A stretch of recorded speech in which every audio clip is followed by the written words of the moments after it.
वंचित जातियों की सामाजिक और आर्थिक स्थिति सुधारने हेतु 9 नवंबर 2020 के विधानमंडल के दोनों सदनों से सर्वसम्मति से आरक्षण की सीमा को बढ़ाकर 65% कर दिया था। विदित हो कि पिछले 35 वर्षों से तमिलनाडु में आरक्षण की सीमा 69% है, जिसे तत्कालीन केंद्र सरकार ने संविधान की 9वीं अनुसूची में शामिल कर कानूनी सुरक्षा प्रदान की थी। दुर्भाग्यवश बिहार के इस कानून को न्यायिक प्रक्रियाओं के कारण वर्तमान में बाधा का सामना करना पड़ रहा है, क्योंकि इसे केंद्र द्वारा 9वीं अनुसूची का संरक्षण प्राप्त नहीं हुआ। अतः दिनांक 18/2/2026 के सारे पूर्व निर्धारित कार्यक्रमों का स्थगित कर राज्य के करोड़ों वंचितों के हितों की रक्षा हेतु सरकार एक सशक्त कमेटी का गठन करे, जो समयबद्ध सीमा के अंदर अपनी रिपोर्ट प्रस्तुत करे और उस रिपोर्ट के आधार पर सरकार पुनः नया विधेयक लाकर उसे पारित करे। साथ ही केंद्र सरकार पर यह दबाव बनाए कि उसे अविलंब संविधान की 9वीं अनुसूची में अविलंब शामिल किया जाए, ताकि इससे अस्थायी कानून कवच प्राप्त हो सके, जैसे अति लोक महत्वपूर्ण के विषय पर विमर्श हो। महोदय महोदय महोदय महोदय ये मामला महोदय, ये आरक्षण का सवाल है। मैं बड़ी विनम्रता पूर्वक आरक्षण का सवाल आपको पढ़ने की अनुमति दी गई है। पढ़ लिया आपने करके संरक्षण भी चाहते हैं, बातों को देखा है। बैठ जाइए, बहुत महत्वपूर्ण बात कर रहे हैं, आपके हित की बात कर रहे हैं।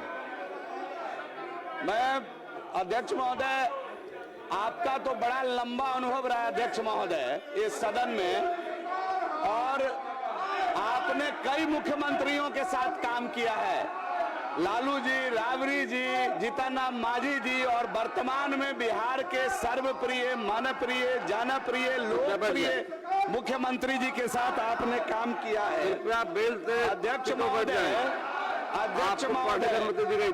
अध्यक्ष महोदय, सदन में माननीय मुख्यमंत्री जी, माननीय उप मुख्यमंत्री जी और माननीय मंत्री जी के द्वारा दिए गए आश्वासन को क्या कोई अधिकारी या अधिकारी का समूह पलट सकता है क्या? मैं ये नियमावली लेके खड़ा हूं। अगर इस सदन की गरिमा ही नहीं रहेगी तो सदन चलाने का मतलब क्या होगा? ये राजकीय आश्वासन समिति का मैटर बनता है, और 285 स्पष्ट कहता है हुजूर कि समिति मंत्रियों द्वारा सदन में समय समय पर दिए गए बातों को रखा है, प्रतिज्ञानों और वचनों आदि की जांच करेगी, संज्ञान ले लिया और स्पष्ट रूप से किस हद तक ऐसे आश्वासन, प्रतिज्ञाएं और वचन आदि कार्यान्वित किए गए हैं, इसकी समीक्षा करेगी। यदि कार्यान्वित किए गए हैं तो यह कार्यान्वयन इस प्रयोजन के लिए आवश्यक कम से कम कितने समय के भीतर हुआ है? अध्यक्ष महोदय, ये सदन के विशेषाधिकार का हनन है कि सदन में मंत्री के द्वारा दिए गए उत्तर को कोई अधिकारी या अधिकारी का समूह पलट दे। इस सदन के विशेषाधिकार का हनन है, ये सरकार के सामर्थ्य का हनन है हुजूर, इस पर विचार करना चाहिए। विचार किया जाएगा। अध्यक्ष महोदय, अध्यक्ष महोदय कृपया बैठ जाए।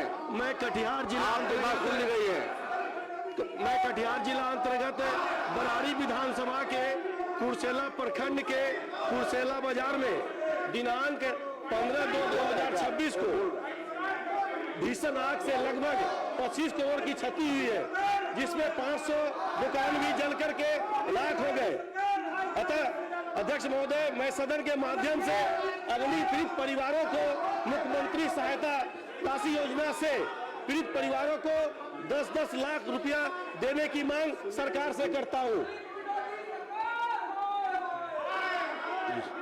अब शून्यकाल लिए जाएंगे। श्री ललन राम।